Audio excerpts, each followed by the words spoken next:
औजारों को समझने वाले हैं जो किसी भी प्रकार की सर्जरी के दौरान यूज में लाई जाती है। जैसे नीडल होल्डर का कब यूज किया जाता है, प्लेन डिसेक्टिंग फोर्सेप का इस्तेमाल कब करते हैं, टूथेड डिसेक्टिंग फोर्सेप का यूज कब करते हैं। आज इन्हीं सब औजारों को काफी आसान शब्दों में समझेंगे जो हर एक मेडिकल स्टूडेंट के लिए जानना बहुत जरूरी है। तो चलिए जानते हैं। तो सबसे पहले जो इंस्ट्रूमेंट आती है वो है नीडल होल्डर, जो इस तरह की होती है। इसका इस्तेमाल दोस्तों किसी भी सर्जिकल प्रक्रिया के दौरान किया जाता है। जैसे मरीज को टाके लगाते समय जो सुई इस्तेमाल होती है उसको पकड़ने में यह नीडल होल्डर मदद करता है, जैसा कि आप इस इमेज को देखकर समझ सकते हैं। तो आप इस इंस्ट्रूमेंट का नाम याद रखिएगा जो है नीडल होल्डर। उम्मीद है आप इस औजार का इस्तेमाल समझ गए होंगे। अब आप इसका स्क्रीनशॉट ले लीजिए। नेक्स्ट जो औजार आता है वो है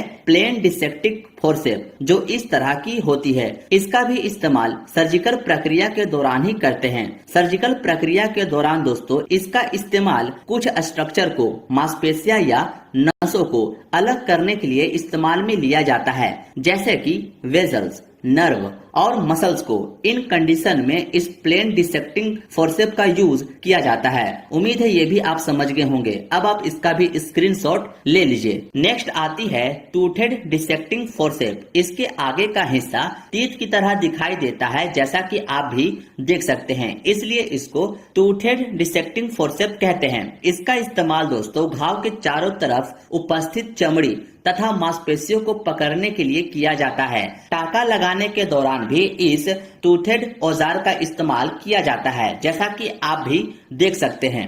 नेक्स्ट आती है चीटल फोर्सेप, जो इस तरह की कर्व में होती है और इसका इस्तेमाल स्टेरलाइजर इक्विपमेंट पकड़ने के लिए यूज किया जाता है। मतलब कि सर्जरी के दौरान गोज का पीस इसी से पकड़कर डॉक्टर को दिया जाता है ताकि गोज कॉन्टामिनेटेड ना हो पाए, और इसको हमेशा दोस्तों मिथाइलेटेड स्पिरिट में रखा जाता है। इस चीज का आप ध्यान में रखिएगा। अब नेक्स्ट आती है स्ट्रेट आर्टरी फोर्सेप। इसको किसी भी प्रकार की सर्जरी प्रक्रिया के दौरान इस्तेमाल किया जाता है। इसकी सहायता से रक्त बहाव को रोका जाता है। और हाँ दोस्तों, ये सब जितने भी औजार हैं ये सब का यूज और भी अच्छे से आप तब समझ पाइएगा जब आप ओटी वगैरह में या कोई सर्जिकल ऑपरेशन में आप खुद इन्वॉल्व हो उस काम को करने में, तभी जाकर इन सारी औजारों का इस्तेमाल आप बखूबी तरीके से समझ पाइएगा। इसलिए जब भी मौका मिले आप ओटी में जरूर काम करें। नेक्स्ट आती है कर्वेड आर्टरी फोर्सेप। यह इस तरह की आगे से हल्की मुड़ी हुई रहती है और इसका इस्तेमाल दोस्तों किसी भी सर्जरी के दौरान आर्टरी को दबाने के लिए करते हैं। इसकी सहायता से रक्त बहाव को भी रोका जाता है और यहाँ पर लॉक जैसी सिस्टम होती है। जब आर्टरी या टिश्यू को पकड़ते हैं तब इसे लॉक कर दिया जाता है ताकि टिश्यू या आर्टरी की पकड़ ढीली ना पड़ जाए। अब नेक्स्ट आती है स्पॉन्ज होल्डिंग फोर्सेप। इसका भी इस्तेमाल किसी भी सर्जरी के दौरान ही करते हैं। इसकी सहायता से गोज पीस को दबाया जाता है ताकि वह रक्त या तरल पदार्थ को अच्छे से सोख सके। नेक्स्ट आती है कोचर फोर्सेप। इसका इस्तेमाल दोस्तों एम्बिलिकल कॉर्ड को दबाने के लिए किया जाता है। मतलब कि दोस्तों जब बच्चा होता है और जो नाभि से जुड़ा एम्बिलिकल कॉर्ड होता है उसे काटने से पहले इस कोचर फोर्सेप से उसे दबा देते हैं। उसके बाद उस एम्बिलिकल कॉर्ड को काटते हैं ताकि खून ना बहे और बेबी को ज्यादा दर्द ना हो। इसमें इस तरह की टूथ बनी रहती है ताकि अच्छे से आपस में लॉक हो जाए, ताकि इसकी पकड़ मजबूत बनी रहे और ब्लड ना आए। नेक्स्ट आती है वोल्सेलम फोर्सेप। इसका इस्तेमाल दोस्तों किसी भी प्रकार के वेजाइना ऑपरेशन में यूज किया जाता है।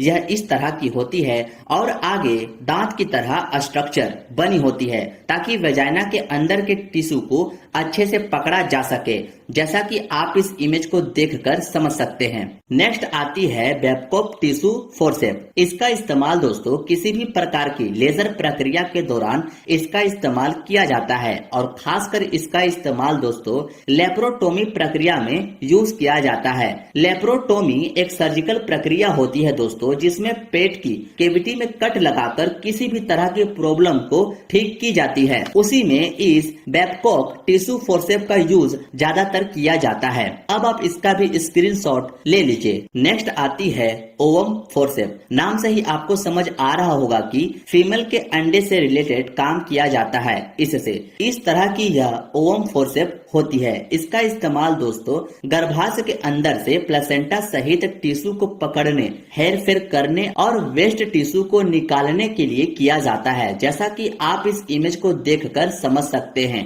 अबॉर्शन वगैरह में यूज किया जाता है इस औजार का। नेक्स्ट आती है कोस्को वेजाइना स्पेकुलम। इसका इस्तेमाल दोस्तों सर्विक्स को देखने के लिए किया जाता है। यह कुछ इस तरह की कोस्को वेजाइना स्पेकुलम होता है जो वेजाइना में डालकर इसके मुंह को फैलाया जाता है ताकि सर्विक्स को देखकर अच्छे से मॉनिटरिंग किया जा सके। जैसा कि आप इस वीडियो को भी देखकर इजीली समझ सकते हैं कि कैसे इसका यूज किया जाता है।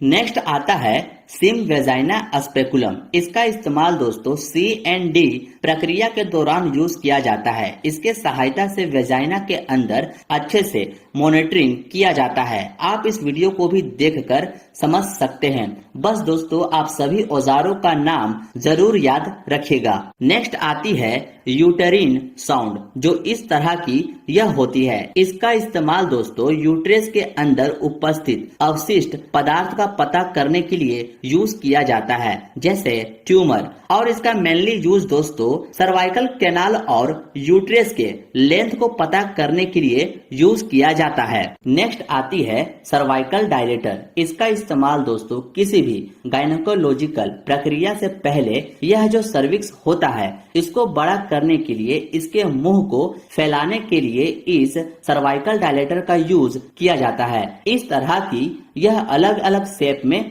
होती है। नेक्स्ट जो आती है वो है पेल्विमेट्री, जो इस तरह की यह होती है और इसका काम पेल्विस से जुड़ा होता है। It is used for detection of type of pelvis. इसका इस्तेमाल दोस्तों किसी भी महिला के उसके पेल्विस साइज को पता करने के लिए यूज किया जाता है।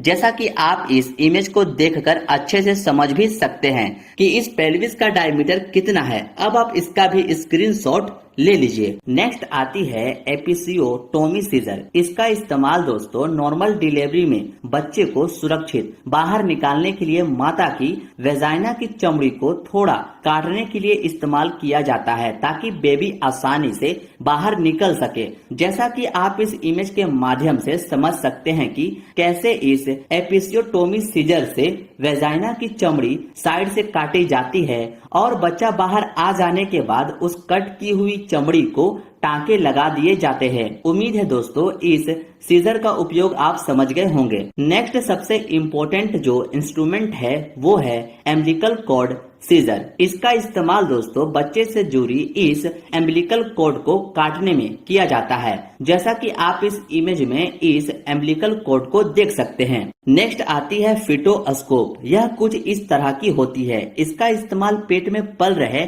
बेबी का धड़कन सुनने के लिए इस्तेमाल किया जाता है। बेबी के मूवमेंट को सुना जाता है इस फेटोस्कोप से। जैसा कि आप इस इमेज को देखकर समझ सकते हैं इसका इस्तेमाल कैसे किया जाता है। ये थी दोस्तों कुछ कॉमनली यूज में लाई जाने वाली औजारों के नाम और उसके यूजेस। और भी बहुत औजार है दोस्तों जो हॉस्पिटल में यूज की जाती है, जो आने वाले समय में इसका सेकंड पार्ट जरूर आएगा। पर फिलहाल के लिए दोस्तों इन सभी औजारों का नाम आप जरूर याद कर लीजिएगा, जो कि इम्पोर्टेंट है। उम्मीद है ये वीडियो आपको पसंद आई हो। मिलते हैं